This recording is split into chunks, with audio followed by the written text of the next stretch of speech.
그때 예수께서 말씀하셨다. 아버지, 저 사람들을 용서하여 주십시오. 저 사람들은 자기네가 무슨 일을 하는지를 알지 못합니다. 그들은 제비를 뽑아서 예수의 옷을 나누어 가졌다.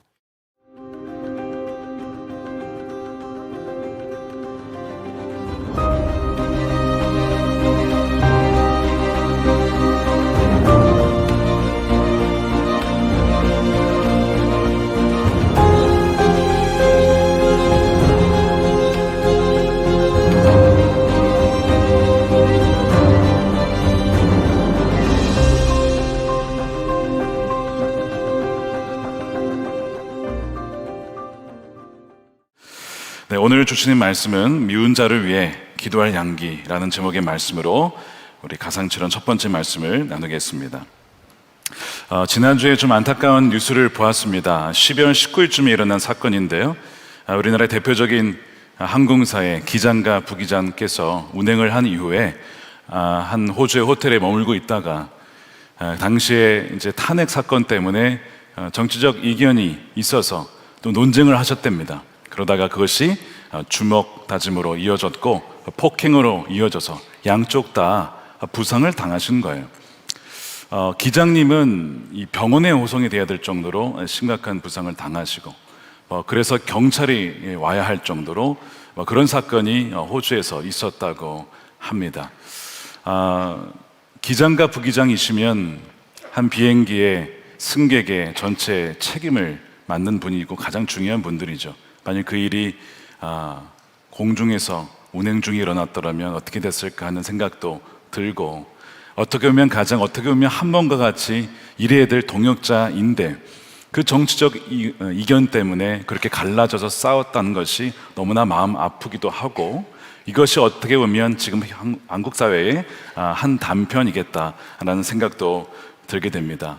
여러분의 가정은 괜찮으십니까? 부부간의 관계나 또 가족 간의 관계나 이런 관계 속에서 이 문제 때문에 다투신 분들이 혹여나 있지는 않은지 모르겠습니다. 여전히 온라인 공간은 전쟁터이죠. 나와 다른 의견을 가진 사람을 보면 온갖 꼬리표를 붙이기 마련입니다. 그리고 교회 공동체조차도 저 사람은 어느 쪽일까 이런 생각을 하게 되는 그런 일들도 있는 것 같습니다. 마음속으로 편을 가르고 또한 성향이 다르다는 이유만으로 벽을 세우는 것은 아니었나 그런 생각을 하게 돼요. 지난주간 어떤 분을 통해서 이런 이야기를 들었습니다. 한 성도님께서 그분께 물어보신 거예요. 김다희 담임 목사님은 그 넥타이를 왜 파란색을 주로 매십니까? 그래서 그렇게 생각하실 수 있겠구나. 왜 그러냐면 제가 오늘 이 자리에서 말씀을 드리겠습니다. 제 얼굴 톤이 파란색에 어울린답니다. 그래서 붉은색 계열보다는 주로 쿨톤을 매게 되는 것 같고 그런 조언도 있고, 주로 선물해 주신 분들도 파란 계열을 많이 하셔서 붉은 거 주시면 제가 매겠습니다. 오늘은 보라색을 메고 왔습니다. 그래서 여러분, 지난주에 광화문을 가게 됐어요. 목사님 어디 가세요? 광화문 갑니다. 광화문은 왜 가십니까? 광화문도 못 갑니까? 목사님 광화문 가시면 저도 태극기 들고 가겠습니다. 이렇게 농담 삼아 얘기하시는 한 목사님을 보았습니다. 파란색, 빨간색, 광화문, 여의도, 우리가 알고 있었던 그 지명은 더 이상 그 지명이 아니라 이제는 어떤 정치적인 특정 색깔을 나타내는 상징이 되고 말았죠. 우리는 참 본성적으로 내 편과 남편은 원래 그 뜻은 아닌데 내 편과 남의 편, 우리 편, 저들의 편 이렇게 나누는 성향이 있는 것 같습니다. 여호수아 5장에 보면 전쟁 중이었죠. 여리고 성을 점령하기 이전이었습니다. 자신의 앞을 가로막는 한 사람이 있었어요. 칼을 빼들고 서 있으니까 문득 이 적일 수도 있겠다 물어본 거죠. 너는 우리 편이냐 아니면 원수의 편이냐? 여호수아는 군인입니다. 당연히 피하 식별, 아군과 적군을 구별하는 것이 군인으로서의 기본이죠. 그러니까 물은 거예요. 여러분 어떻게 대답했는지 기억나십니까? 여호수아 걱정하지 마. 너희 편이야, 너희 편.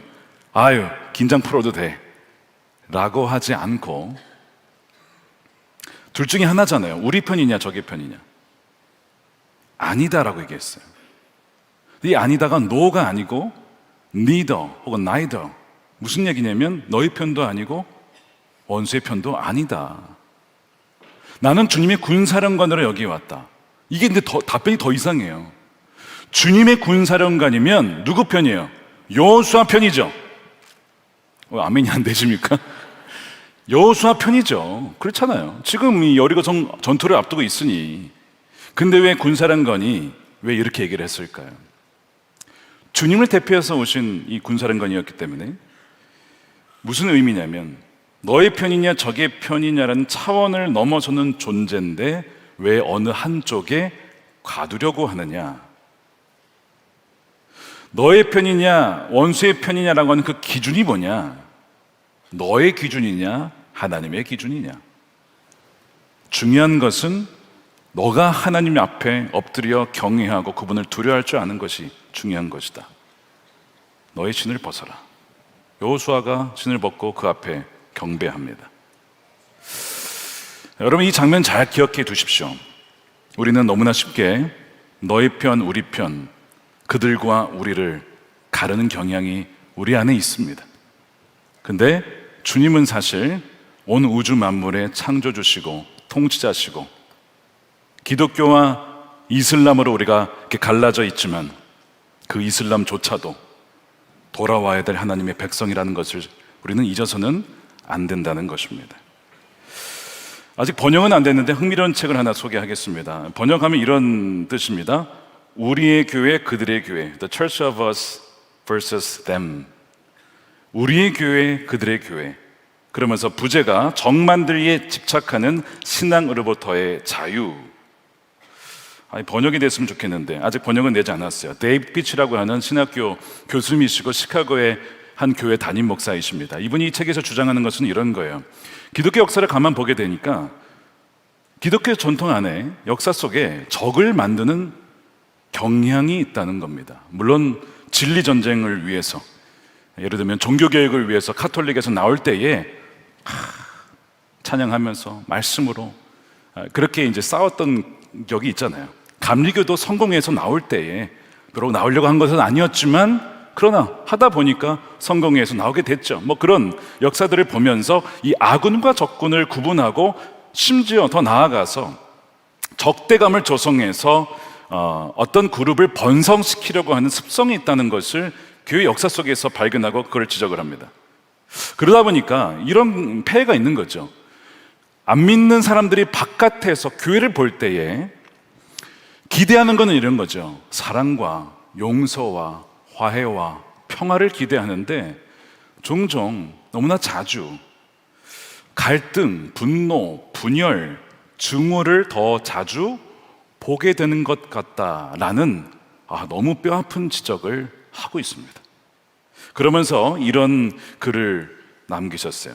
적이라고 하는 단어, enemy라고 하는 것은 우리가 동의하지 않는 사람들을 타자화하는 세상의 방식이라는 거예요. 근데 어느덧 교회가 그걸 이용하고 있는 것이 아니냐는 거죠. 이것이 적대감의 정의, definition입니다. 누군가를 타자로 만들므로써 적을 만드는 겁니다. 이것은 우리가 항상 어느 쪽에 편을 들도록 강요받는 이 사회의 역학이기도 합니다. 우리의 기쁨과 슬픔은 우리가 가진 입장, 우리가 어느 입장에 서 있는 자, 거기에 승리 여부에 따라 형성된다는 거예요. 때로는 기쁘기도 하고 슬프기도 하고 그 근거가 거기에서 온다는 거죠. 안타까운 현실입니다. 그러나 하나님은 하나님을 떠난 이 세상의 특징, 분노, 적대감, 폭력을 통해서는 그분의 사명을 수행하실 수 없다는 거예요. 그렇게 폭력을, 미움을, 분노를 통해서는 하나님의 나라를 이룰 수 없다. 교회가 세상에서 그리스도의 역사를 위한 새로운 공간, 우리도 아니고 그들도 아닌 그 적을 넘어서는 그 공간을 열려면 그분의 성령, 하나님의 영을 통해 그분의 임재를 통해서 그렇게 할 수 있다는 거예요. 우리 사람으로는 안 된다는 거죠. 그러면 우리는 먼저 우리 자신 안에 있는 이 적대감이 무엇인지 그걸 다루어야, 그래야 세상의 평화의 도구로 쓰임받을 수 있다는 겁니다. 너무나 날카로운 지적이에요. 모든 내용에 다 동의하진 않겠지만 맞는 이야기들이 참 많이 있습니다. 말씀드린 것처럼 여러분, 우리 진리라고 하는 것은 어쩔 수 없이 전쟁을 수반합니다. 진리는 배타적이기 때문에 이것이 말하면 이것은 틀린 그런 전쟁을 치르게 되어 있어요.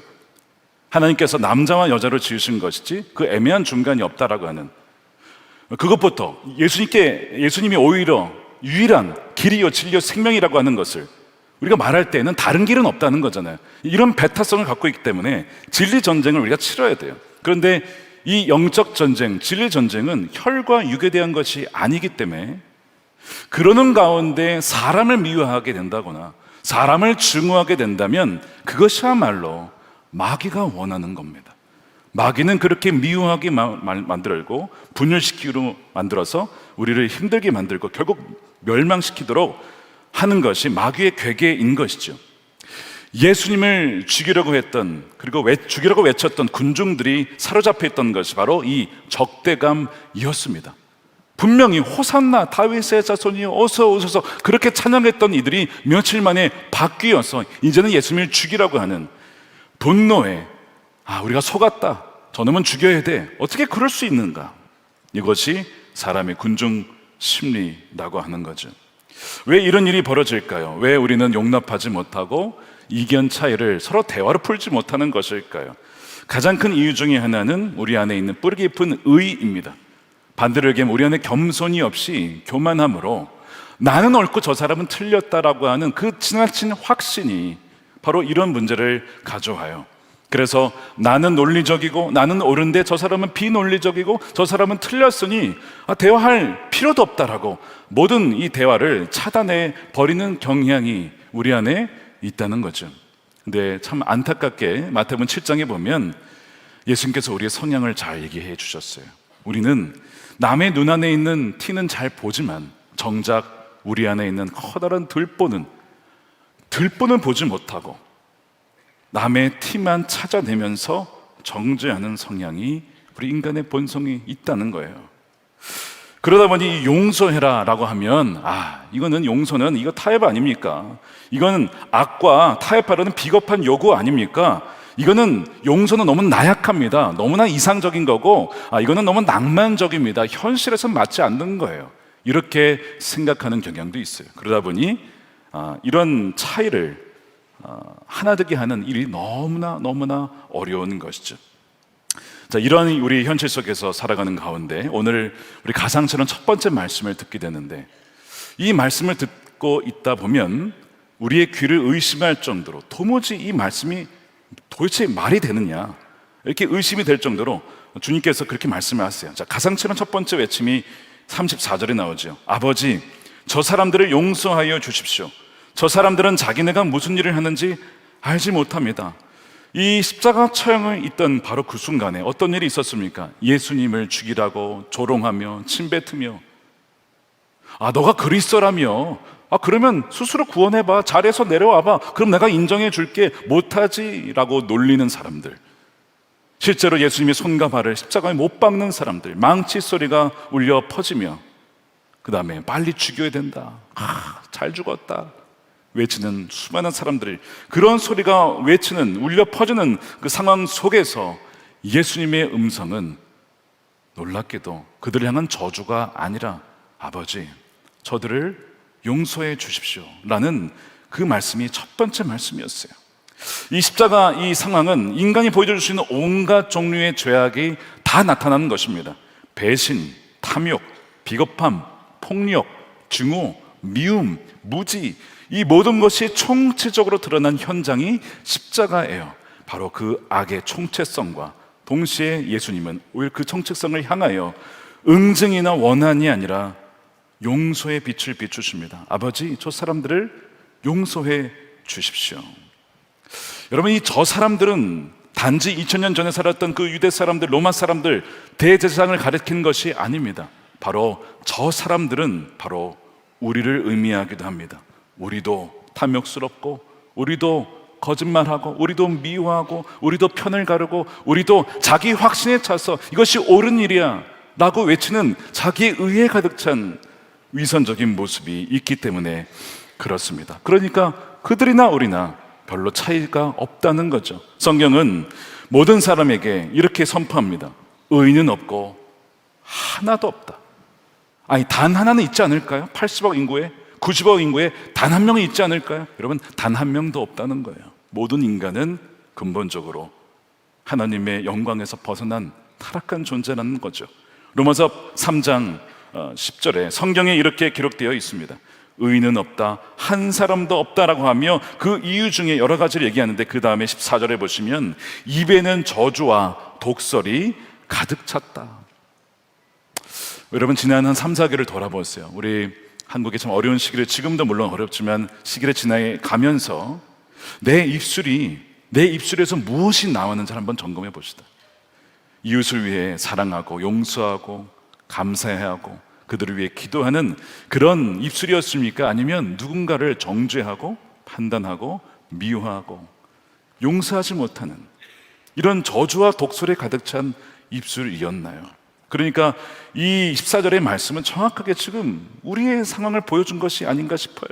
15절은 발은 피를 흘리는데 빠르고 이 복수하는데 그냥 빨리 움직이는 거죠. 16절에 그들이 가는 길에는 파멸과 비참함이 있다. 17절 그들은 평화의 길을 알지 못한다. 평화가 뭐냐? 당장 저들을 파멸시켜야 된다. 파국으로 치닫는 평화의 길을 알지 못하는, 진정 이 나라를 위해서 협치하고 함께 갈 수 있는, 누군가는 희생할 수 있는 그걸 알지 못하는 이 세대를 가리키는 말씀이죠. 그들의 눈에는 하나님을 두려워하는 빛이 없다. 이 말씀을 묵상해 보다 보면 이것이 나를 향한 말씀이고 또한 이 세대를 향한, 또한 한국 사회를 향한 말씀인 것을 깨닫게 됩니다. 사도행전 7장에 읽어보면 스데반이 말씀을 쭉 전하는데 사람이 듣다가 화가 나요. 신성모독이구나. 게다가 우리를 향한, 자기들을 향한 말씀이다 보니까 마음이 찔리면서 스데반을 결국 죽이게 됩니다. 그것을 봤던 옆에 있던 청년 사울이 속으로 어떻게 여깁니까? 이렇게 돼 있죠. 8장 1절입니다. 사울은 스데반이 죽임당한 것을 마땅하게 여겼다. 옳다는 거예요. 마땅히 죽었어야 된다는 거죠. 100% 확신했습니다. 이것이 하나님을 위한 일이다. 이것이 하나님의 뜻이다. 우리는 정말 선한 일을 했다. 조금도 의심하지 않았어요. 이것이 여러분 사울이었습니다. 근데 나중에 주님께서 이 사울에게 찾아오셔서 다메섹에서 사울아 사울아 내가 어찌하여 나를 핍박하느냐? 왜 나를 핍박하냐? 내가 언제 주님을 핍박했습니까? 나의 백성들을 모함하고 감옥에 가두고 스데반을 죽이고 그게 나를 핍박한 거다. 완전히 거기서 꼬꾸라치게 되는 거예요. 그러니까 예수님께서 십자가에서 아버지 저들을 용서해 주십시오라는 그 근거가 무엇이냐면 저들이 하는 짓을 알지 못하기 때문에, 저들이 모르고 그러는 것이니까 아버지 저들을 용서해 주십시오라고 기도하고 계시는 것이죠. 무지 때문에 그러는 것이니까. 저것이 맞다라고 확신했지만 저것이 얼마나 잘못된 일인지, 하나님의 아들 예수 그리스도를 못 받고 있다는 것을 전혀 알지 못하는 이들이니 그 죄를 저들에게 묻지 마십시오. 저들을 불쌍히 여겨주십시오. 그렇게 기도하시는 거예요. 여러분, 우리도 살다 보면 그런 일들이 있죠. 내가 확신했던 일이 시간 지나 보면 완전히 반대였다는 거. 어떤 사람에 대해서 얘기를 할 때에도 저 사람은 안 돼, 저 사람은 글렀어 라고 했던 그 사람이 5년 10년 뒤에 보니까 아니었어요. 너무나 좋은 사람이었어요. 사도 바울이 그런 경험을 하죠. 마가는 중간에 1차 성경여행 중에 나갔으니까 그런 놈은 안 돼, 앞으로 쓸모없어, 걔는 뭐가 안 돼, 앞으로 안 될 거야. 나중에 시간이 흘러보니까 가장 이 사도 바울에게 도움이 된 사람 중에 하나가 그 청년 마가였어요. 마가를 내게 데려달라고. 그 얘기는 내가 틀렸습니다. 내가 사람을 잘못 봤습니다. 내가 그때 잘못 그를 정죄했습니다. 그를 인정하는 거거든요. 여러분, 사도 바울도 그럴지언정 우리는 얼마나 사람에 대해서, 어떤 사건에 대해서 잘못 판단하고 잘못 판단한지도 모른 채, 뭐가 문제인지도 모른 채, 내가 말하고 생각하는 것에 뭐가 오류가 있는지도 모른 채 그렇게 말할 때가 얼마나 많은지. 저는 메신저로서 말씀을 전하면서도 주님, 제가 오늘 하루 동안 전한 말씀과 나눈 대화 중에 하나님, 제가 잘못된 것이 있으면 알려주십시오. 깨닫게 해주십시오.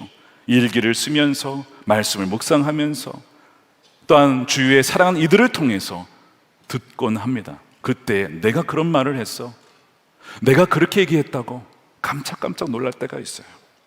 그러니까 예수님께서 우리를 위해서 지금 이 기도하시는 저 사람들은 다름 아닌 저와 여러분들을 위해서 기도하시는 거예요. 저들이 저렇게 하는 것은 몰라서 하는 것입니다. 아버지, 불쌍히 여겨 주십시오라고 중보 기도하신 것인데, 우리가 그 주님의 기도를 받았기 때문에 긍휼함을 받고 자비함을 받아 복음을 들어 하나님의 자녀가 된 것이죠. 그런 점에서 오늘 이 십자가의 이 주님의 가상처럼 첫 번째 말씀은 예수님을 죽인 것이 우리구나 라고 하는 통렬한 아픔과 동시에, 그러나 그런 우리들을 위해서 주님께서 기도해 주셨기 때문에 우리가 주님의 자녀가 될 수 있었다는 그 놀라운 은혜를 보게 되는 거예요. 예수님은 저와 여러분의 중보자가 되어주시고 대언자가 되어주신 거예요. 얼마나 감사합니까? 요한일서 2장 1절 보십시오. 나의 자녀들아, 내가 이것을 너희에게 쓰면 너희로 죄를 범하지 않게 하려 함이라. 만일 누가 죄를 범해도, 여러분, 나는 죄에 안 짓는다 한번 손 들어보세요. 없어요. 누가 만일 죄를 범해도, 그러나 아버지 앞에서 우리에게 대언자, 변호자가 있으니 곧 의로우신 예수 그리스도시라. 지금 십자가에서 예수님께서 하신 것이 바로 그겁니다. 그런 악랄한 저와 여러분을 위해서 주님께서는 아버지께 나아가 중보자가 되어주셨어. 몰라서 그런 겁니다. 무지해서 그런 겁니다. 그러니 그들이 행한 대로 그대로 그들에게 갚지 마시고 그 죄값을 저에게 물으십시오. 대언해 주시는 주님의 놀라운 은혜, 주님의 놀라운 사랑인 거예요. 그리고 그래서 우리를 살리시고, 그러나 또한 죄값은 치러야 하니 예수님이 그 모든 저주를 받으신 것이죠. 저주받은 자마다 그 사람들만 매달린다는 나무에 매달려서 십자가의 고통, 로마 사람들은 너무나 그 십자가 고통이 저주스럽기 때문에 로마 사람들은 그렇게 처형하면 안 된다고 할 정도로 그렇게 끔찍한 처형에 예수님이 달려서 우리를 대신하여서 죽으신 거예요. 그래서 하나님의 공의와 사랑이 함께 이루어지는 것이 바로 십자가입니다. 세상에서는요, 여러분, 주로 공의가 있죠. 악한 자는 처벌받아야 돼, 용서하면 안 돼, 그들은 그냥 그대로 죄값을 받고 죽어야 돼. 이 공의는 세상에서 있어요. 근데 여러분, 공의와 사랑이 공존하는 곳이 어디에 있습니까? 바로 십자가고, 바로 그것이 교회인 것이고, 그것을 누린 자들이 바로 그리스도인들인 것이죠. 하나님의 지혜, 바로 이것이 십자가입니다. 사람을 살리면서 동시에 그 죄값을 치르게 함으로써 다시는 죄의 종노릇하지 아니하는 자로 만들기 위한 하나님의 지혜가 바로 이 십자가인 거예요. 그래서 1만 달란트 탕감을 받았다라고 비유를 하죠. 여러분, 1만 달란트의 비용이 원화로 환산하면요, 지금으로 말하면 8조 원이나 됩니다. 8조 원. 제가 1부, 2부, 3부를 전했는데 놀라신 분들이 별로 없더라고요. 다 그 정도는 갖고 계신 것 같아요. 한 80조면 모를까, 8조 정도는 별로, 여러분, 어마어마한 금액이죠. 근데 단지 8조 뿐이겠습니까? 그 이상을, 그 어마어마한 이 부채를 탕감해 주신 그 하나님의 은혜가 이렇게 크다는 거예요. 이건 경이로운 하나님의 선물이에요. 왜냐하면 예수님의 핏값을 주고 예수님의 생명을 내어주고 하나님은 우리를 사신 것이기 때문에, 우리를 자녀 삼아 주신 것이기 때문에 8조 원이 아니라 예수님의 값으로 사신 바가 된 자가 저와 여러분인 줄로 믿습니다. 우리가 얼마나 큰 사랑을 받았는지 몰라요. 이거는 우리가 묵상하면 묵상할수록 이 은혜를 어떻게 갚지? 주님, 이 사랑을 어떻게 우리가 표현할 수 있겠습니까? 다 갚을 수가 없는 거죠. 바다를 먹물 삼아도 이건 다 주님의 은혜를 표현할 수가 없는 거예요. 예수님께서 십자가에서 자신을 향해서 침뱉고 조롱하고 모욕하는 자들을 향하여 증오나 원한으로 복수하지 않고 그들을 위해서 오히려 기도하셨어요. 예수님은 미운 자나 그들을 적으로, 어떤 원수로 그렇게 규정하지 않고 적대감을 품지 않으셨어요. 마찬가지로 우리가 정말 그 예수님의 십자가의 그 은혜를 누리고, 우리가 정말 믿고, 우리가 정말 그런 1만 달란트 탕감받은 자라고 믿는다면 우리에게 죄를 짓고 우리에게 해를 가한 자들을 위해서도 우리도 그들을 위해 예수님처럼 기도할 수 있어야죠. 주님, 용서해 주십시오. 알지 못하여 그런 것입니다. 저들을 불쌍히 여겨주십시오. 주님께서 나를 불쌍히 여겨주셔서 용서해 주시고 자녀 삼아 주신 것처럼 저들도 용서해 주십시오. 그것이 마땅한 것입니다. 유대 전승 미드라시에 보면 이런 이야기가 있다고 합니다. 출애굽기에 보면 홍해를 갈라서 하나님께서 이스라엘 백성들을 건너게 하셨어요. 그리고 이제 이 이집트 애굽 군대가 쫓아오잖아요. 근데 이 바다가 다시 원래대로 돌아오면서 죽게 됩니다. 백성들은 환호하죠. 와, 하나님 우리를 구원해 주셨다. 천사들이 그때 같이 함께 하면서 기뻐했다는 거예요. 근데 이제 유대 전승 이 미드라시에 보면 이런 얘기가 나온답니다. 하나님께서 천사들에게 이런 얘기를 하셨다는 거예요. 이스라엘 백성들이 그들의 원수로 여겨지는 애굽 사람들이 죽었을 때 기뻐하는 것은 이해가 된다. 그러나 너희는 달라야 되지 않겠냐? 이집트인들도 애굽 사람들도 나의 피조물이 아니더냐? 나도 그들을 사랑하지 않더냐? 그런데 우상을 숭배하다가 그렇게 비극적인 운명을 맞이하는 그들을 향한 나의 슬픔을 너희는 느껴야 되지 않겠느냐? 이런 이야기가 있다는 거예요. 실제로 여러분, 이집트나 중동, 이런 시리아, 이슬람 지역에서 사역하시는 분들이 약속의 말씀으로 붙잡는 구절이 있습니다. 그게 이사야 19장 25절이에요. 이렇게 되어 있습니다. 만군의 주님께서 이 세 나라에 복을 주며 이르시기를 나의 백성 이집트야, 나의 손으로 지은 아스루, 나의 소유 이스라엘아, 복을 받아라 하실 것이다. 이것이 약속의 말씀이에요. 그들을 향해서 우리는요, 야, 이 애국상 나쁜 사람들이지, 아수로, 그 요나가 그렇게 싫어했던 아수로, 이렇게 적으로 규정하고 있는 이들을 향해 주님은 나의 피조물이고 나의 백성이고 나의 돌아와야 될 백성들이다 라고 오히려 복을 받아라고 약속하셨다는 거예요. 여러분, 지금 누구를 미워하십니까? 누구를 용서하지 못하고 계십니까? 하나님께서 뭐라고 하실까요? 그들이 알지 못해서 그렇다. 그들도 내가 지은 거고 그들도 나에게 돌아와야 될 나의 백성이다라고 말씀하시지 않겠습니까? 그러나 사실 우리 십자가가 믿어지지 않으면 용서가 어렵습니다. 거의 불가능하죠. 하지만 누군가를 용서하지 않고 우리가 마음에 이 미움의 마음을 품고 있으면요, 사실 독약을 품고 있는 것과 같습니다. 앤 라머트라는 작가가 이런 얘기를 했어요. 잘 들어보세요. 용서하지 않는 것은 쥐약을 자신이 먹고 쥐가 죽기를 기다리는 것과 같다. 기가 막히죠. 용서하지 않는 것은 쥐약을 내가 먹고 쥐가 죽기를, 쥐가 왜 죽겠습니까? 용서하지는 않은 자가 먼저 그 원한 때문에 먼저 죽는 거예요. 그러니까 여러분, 이 용서한다는 것은 누구를 위한 겁니까? 우리 자신을 위한 거예요. 우리에게 용서하라고 하신 것은, 미운 자를 위해서 기도하라고 하신 것은 누구를 위해 하신 거예요? 사실상 우리를 위해 하신 거예요. 너가 살아야 된다. 그 원망과 저주에서 더 이상 묶여 살지 말아라 라고 말씀하신 거예요. 오스트리아에 이런 일이 있었습니다. 10살 때 30대 중반의 남성에게 유괴를 당한 여성이 있었어요. 소녀가 있었어요. 8년간을 지하철에 감금을 당하고 일을 시키고 그런 끔찍한 일을 당했습니다. 하나님의 은혜로 탈출을 하게 되었어요. 그리고 그 유괴범은 잡혀서 공의의 값을 치르게 되었죠. 죄값을 치르게 됐습니다. 근데 사실 아무리 그랬어도 용서하지 못할 수 있잖아요. 그 사람이 미워서 내 삶에 8년을 빼앗아간 사람, 여러분 용서할 수 있겠습니까? 어려울 거예요. 근데 그 소녀가 BBC 인터뷰에서 이렇게 얘기를 했어요. 18살이 됐죠.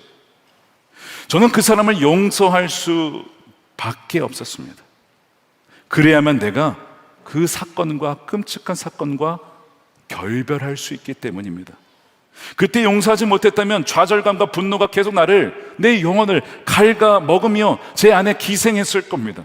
지금도 그 경험이 내 속을 장악하고 있었을 겁니다. 저는 증오의 독배를 마시고 싶지 않았기에 저는 그 사람을 용서하기로 했습니다.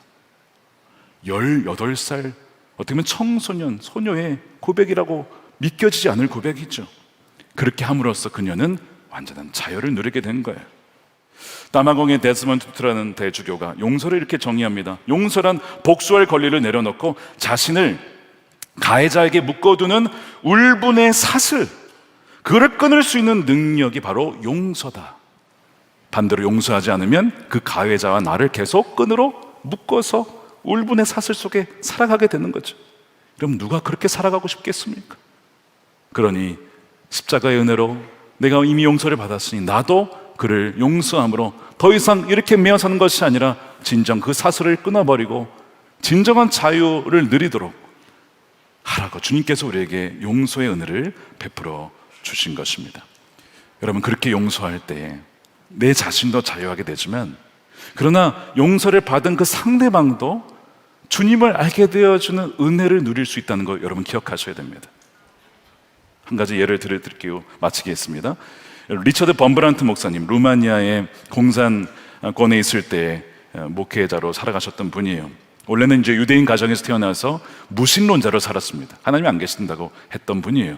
그리고 레닌 마르크스주의에 빠져서 그렇게 심취했던 분, 청년 시절에 참 방탕하게 살았습니다. 그러다가 폐결핵을 앓게 되면서 그 약해져 있을 그때에 독일인 출신 한 목수가 내가 유대인 한 명을 주님께로 인도하고 싶다 기도를 했는데, 이 범브란트를 만나면서 유대인이니까 그에게 복음을 전하고 예수님을 들려주고 그가 예수님을 믿게 되면서 범브란트가 그리스도인이 되고 목회자가 됩니다. 그래서 이 나치 시절 때는 이 유대인 고아들을 돕는 일을 섬겼고, 전쟁이 끝난 이후에는 이 루마니아 공산권 자신의 나라에서 복음을 전하는 일을 감당하다가 잡혀요. 그래서 감옥에 투옥이 되는데 14년간 끔찍한 감옥 생활을 하게 됩니다. 발에 채찍을 당하고 낙인이 찍히고 숱한 고문을 당해요. 그러다가 3년은 독방에 갇히게 됩니다. 외부와 차단이 되죠. 기도만 해도, 말소리만 들려도, 기도만 해도 끌어다가 다시 고문을 하는 거예요. 근데 기도를 놓치지 않아요. 계속 기도를 하니까 또 끌어다가 고문을 해요. 이 간수가 이놈 참 지독하다. 그래서 이제 힘차게 고난을 하고, 이제는 다시는 안 그러겠지 넣어놨는데, 어느 날 보니까 뭐 하나 보니까 또 독방에서 기도를 하고 있어요. 그래서 이번에는 인종을 완전히 죽여놔야겠다. 문을 딱 들고 들어가요. 자, 그 장면이 그리스도를 위한 순환이라는 영화인데 그 일부 장면을 함께 보도록 하겠습니다. Iar te rogi, mă? Iar te rogi? Ești tâmpit? Băiatul tău nu mai are casă, nevastă ta e arestată. Viața ta e distrusă, mă, băiatule, și tu te rogi în continuare la Dumnezeul al tău care nici măcar n-are chip. Pentru ce căcate mai rogi, mă? Pentru ce te mai rogi tu acum? Mă rugam pentru tine.